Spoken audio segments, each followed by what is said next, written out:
బంధమంటూ ఎరుగని బాటసారికి అనుబంధమై వచ్చింది ఒక దేవత.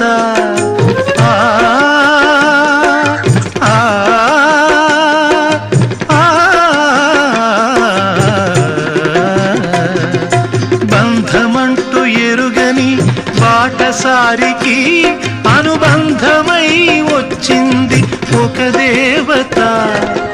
ఇంత చోటులోనే అంత మనసు ఉంచి, ఇంత చోటులోనే అంత మనసు ఉంచి నా సొంతమే అయ్యింది ప్రియురాలిగా. ముద్దబంతి నవ్వులో మూగ బాసలు, మూసి ఉన్న రెప్పలపై ప్రేమ లేఖలు. ముద్దబంతి నవ్వులో మూగ బాసలు.